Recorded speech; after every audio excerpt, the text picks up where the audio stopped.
بسم اللہ الرحمن الرحیم وَكَذَلِكَ جَعَلْنَاكُمْ أُمَّةً وَسَطًا لِتَكُونُوا شُهَدَاءَ عَلَى النَّاسِ وَيَكُونَ الرَّسُولُ عَلَيْكُمْ شَهِيدًا۔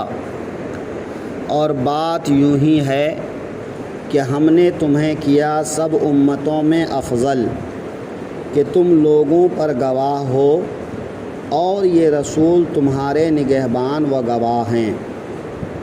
کل کی گفتگو میں کہا گیا تھا کہ یہ امت میانہ رو یعنی اعتدال پسند امت ہے، بیچ کا راستہ اختیار کر کے زندگی گزارنے والی امت ہے۔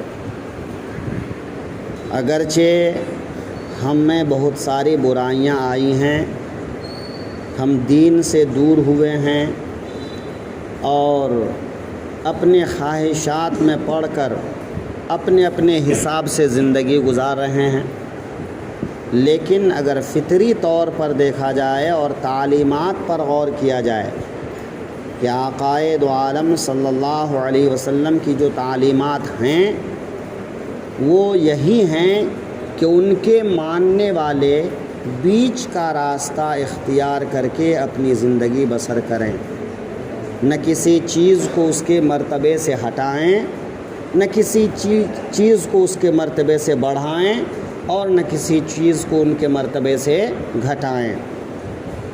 لیکن افراط اور تفریط میں ہم بھی مبتلا ہیں۔ یہ بھی کہا گیا تھا کہ ہم یعنی اس امت کے نیک لوگ پچھلی تمام امتوں اور ان کے انبیاء کے بیچ میں جو بحث ہوگی اس بحث پر گواہی اور شہادت دیں گے۔ بحث کیا ہوگی؟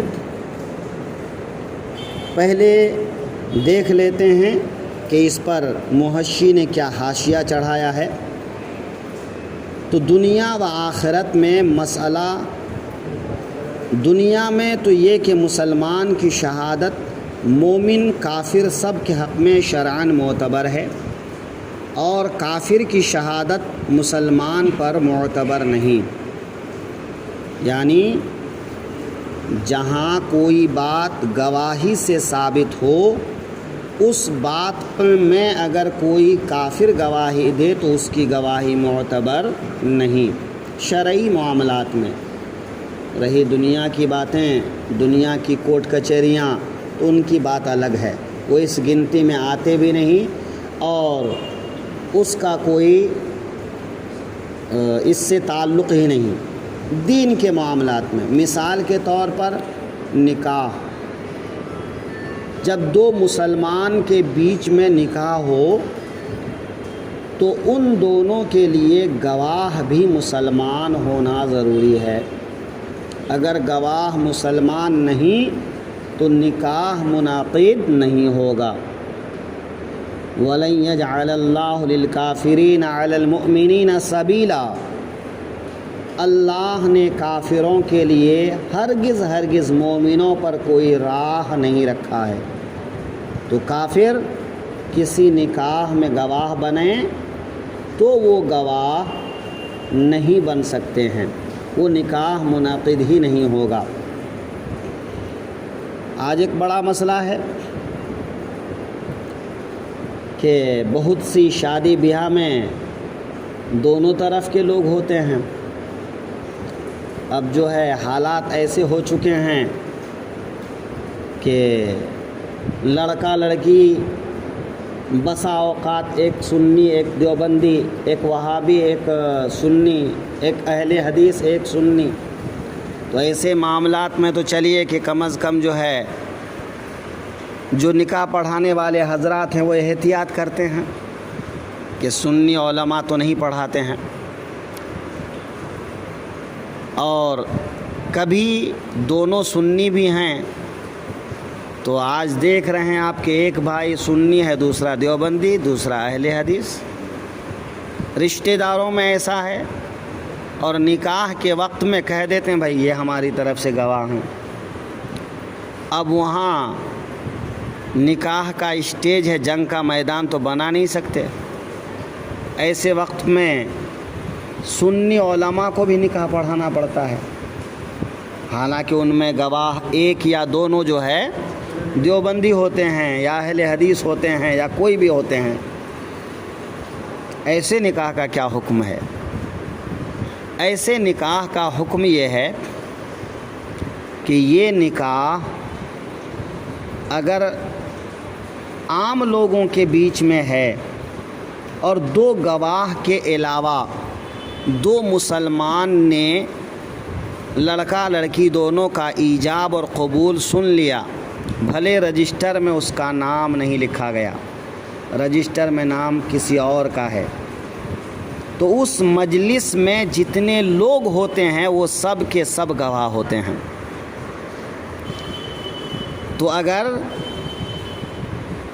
نام لکھے ہوئے گواہوں کے علاوہ دو آدمی ایسے بھی ہیں جو گواہ بن سکتے ہیں، سنی صحیح العقیدہ ہیں، اور ان دونوں نے لڑکا لڑکی دونوں کا ایجاب اور قبول سن لیا، تو نکاح منعقد ہو جائے گا۔ چونکہ پیپر کی کوئی اہمیت نہیں ہے، شریعت میں اہمیت کیا ہے کہ کان سے دو مسلمان لڑکا لڑکی دونوں کا ایجاب کرنا قبول کرنا سن لے، نکاح منعقد ہو گیا۔ اب پیپر ورک ہوتا ہے دنیاوی حساب سے، تو ایسے موقع پر ہوشیاری یہ کرنا چاہیے کہ جہاں الگ الگ اسٹیج ہوتا ہے، بھی لڑکی ادھر ہے لڑکا ادھر ہے، بھلے بیچ میں پردہ ہے، ایک طرف خواتین ہیں ایک طرف مرد حضرات ہیں، تو ایسے حالات میں اگر امام نکاح پڑھانے والا دیکھے کہ ماحول خراب ہے تو دو چار آدمی کو ساتھ لے رہے، بھائی لڑکی کے چچا تم بھی آ جاؤ، ماموں تم بھی آ جاؤ، خالو تم بھی آ جاؤ، چلو بھائی تھوڑا حوصلہ بڑھے گا، ہے نا۔ بھائی مقصد تو یہ ہے کہ دو آدمی ایسے مل جائیں جو سنی صحیح العقیدہ ہو اور سن لیں، تو ہوشیاری کر کے ان کے رشتہ داروں میں یا جو آگے آگے رہیں ایسے دو تین لوگوں کو شامل کرا لیا جائے، تاکہ جو ہے بھئی نام جس کا لکھا ہے جانے دو، اس سے مطلب نہیں۔ تو دو آدمی سنی صحیح العقیدہ لڑکی کے پاس بھی سن لے اور لڑکا کے پاس بھی سن لے۔ بھئی نکاح کا بہتر طریقہ یہی ہے کہ لڑکا لڑکی دونوں ایک ہی جگہ پر موجود رہیں اور ایک دوسرے کے سامنے ایجاب اور قبول کریں، اور خود ایجاب اور قبول کریں، بھلے قاضی صاحب بتائیں۔ لیکن اب کیا ہوتا ہے کہ ہمارے ہاں بہت سے مسائل ہیں، تو بیچ میں ہم لوگ ایک وکیل رکھتے ہیں۔ اب وکیل کا مسئلہ بھی بڑا ٹیڑھا ہے، جو وکیل ہوتا ہے وہ خود نکاح نہیں پڑھاتا ہے، نکاح پڑھانے والے قاضی صاحب ہوتے ہیں، لڑکی وکیل بناتی ہے اس وکیل کو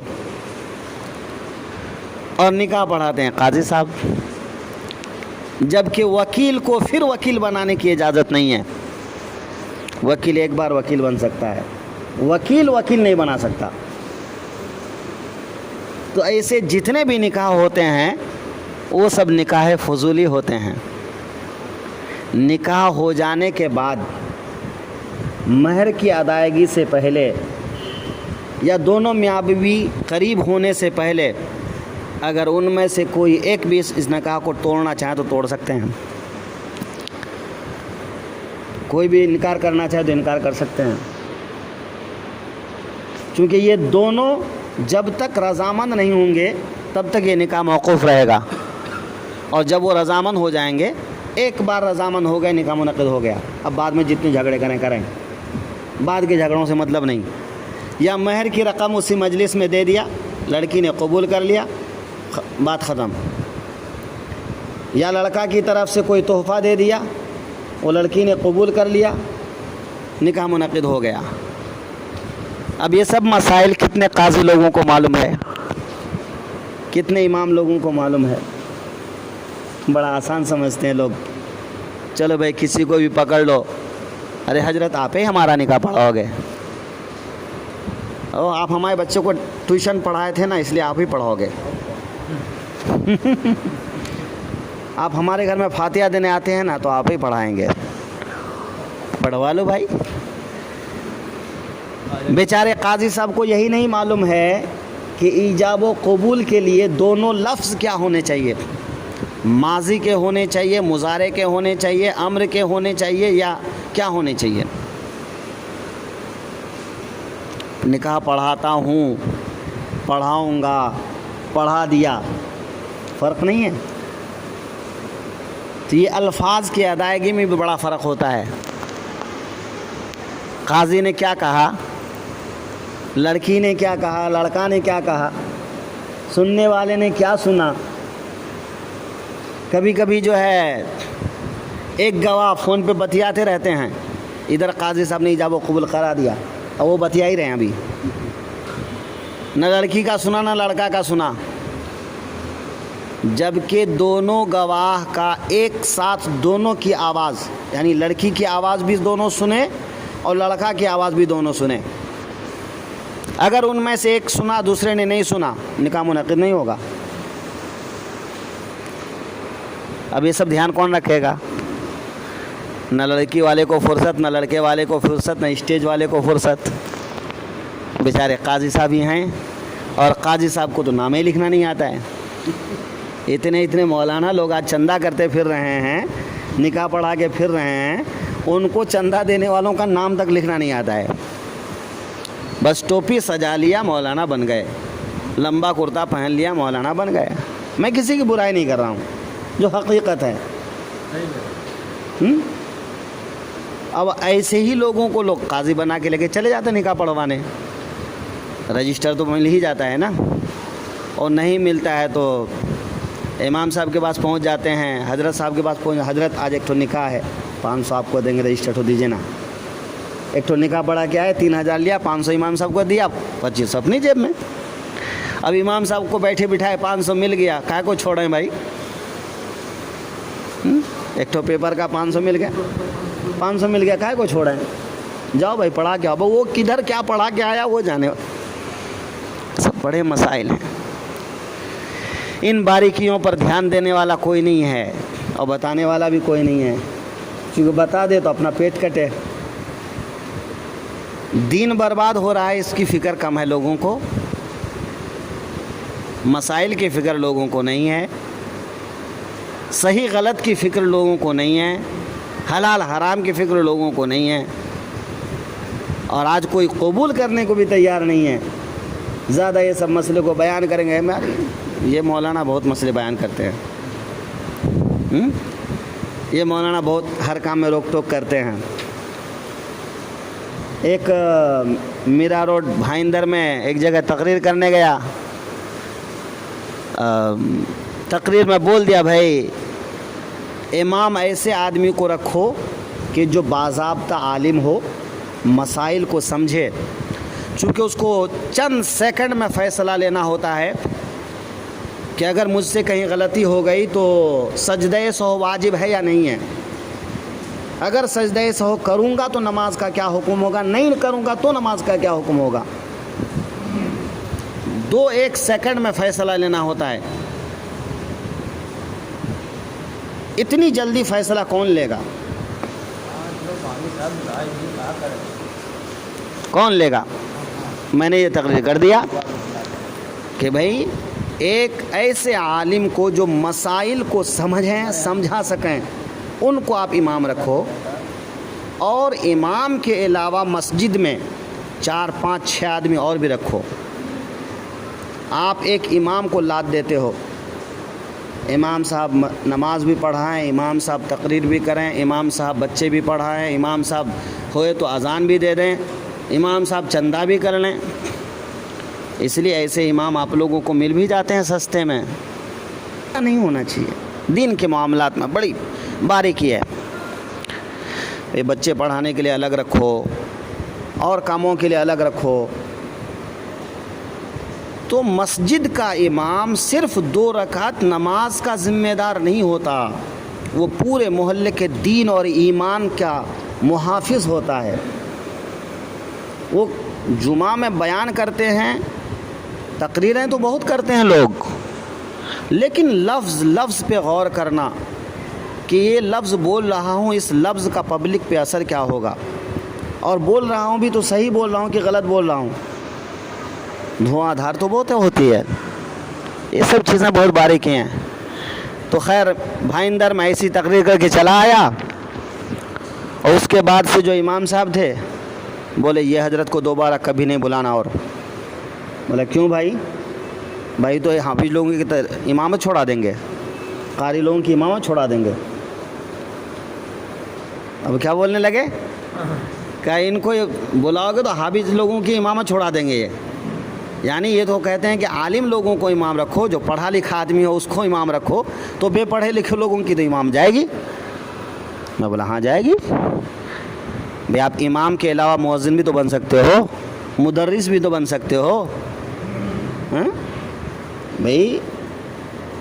ہاں ہماری قوم میں بہت ساری کمزوریاں ہیں، ہم چاہتے ہیں کہ جتنی بچت میں ہمارا کام ہو جائے، لیکن یہ نہیں سمجھتے کہ ہم جس بچے کو آج مدرسے میں الف ب ت پڑھا رہے ہیں کل یہی جوان ہونے والا ہے۔ آج جب ہم اس کو عقائد نہیں سکھا رہے ہیں، کل کالج میں جب اس کا ساتھی اس سے پوچھتا ہے تو وہ بتا نہیں پاتا ہے تمہارے اسلام کا مطلب کیا ہے، تمہارے اسلام میں جو 4-5 کلمے ہیں وہ 4-5 کلمے کا مطلب کیا ہے، تمہاری نماز کا مطلب کیا ہے، روزے کا مطلب کیا ہے، کہاں سے یہ سب تم لوگ کرتے ہو، ایک اللہ کو کیسے مانتے ہو؟ بتا پاتا ہے ہمارا بچہ؟ نہیں بتا پاتا ہے۔ کیوں نہیں بتا پاتا ہے؟ اس لیے کہ ہم اپنی مسجد میں جو تعلیم دیتے ہیں اس کا پکا انتظام نہیں کرتے ہیں، دھکیل دیتے ہیں امام صاحب مؤذن صاحب پر، اور وہ بھی دھکیل دیتے ہیں، جاؤ بھائی جیسے تیسے الف با تا سا پڑھ لیا بہت ہو گیا، قرآن شریف اڑک اڑک کے پڑھنا آ گیا ہو گیا، سیقول الصفحاء کر کے تو قرآن پڑھتے ہیں، ہے نا بھائی؟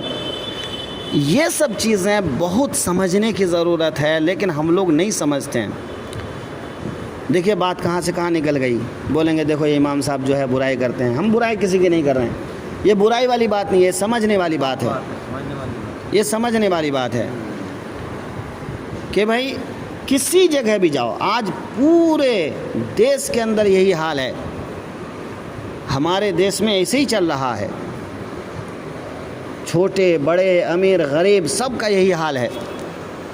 ٹھیک ہے جیسا چل رہا ہے چلتا رہے بھائی، چونکہ بولنے کا مطلب اپنے پیر میں کلہاڑی مارنا ہے، جو زیادہ بولے گا اپنے پیر میں کلہاڑی مارے گا۔ ایک سیٹ تھے قبرستان میں جو ہے مٹی ڈال کر کے الگ سے راستہ نکال رہے تھے، مفتی صاحب امام تھے بیچارے، بولے حاجی صاحب جہاں سے پہلے سے راستہ تھا وہیں سے راستہ نکالو، قبر کے اوپر سے راستہ مت نکالو۔ ارے مفتی صاحب تم کام کرنے نہیں دیتے ہو یار، خالی مسئلے ہی بتاتے رہتے ہو، کام کرنے دو۔ لو تو مسئلہ بتانا بھی خطرہ ہے نا۔ تو بہرحال ہمارا حال یہ سب ہے۔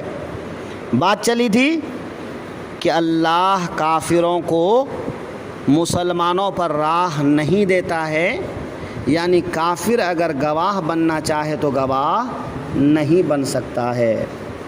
دیوبندی، وہابی، اہل حدیث، ان کی گواہی میں بھی نکاح منعقد نہیں ہوگا۔ ایسی لڑکی یا ایسے لڑکے سے نکاح تو نہیں ہوگا، اگر وہ خالی گواہ بن جائیں تو بھی نکاح نہیں ہوگا۔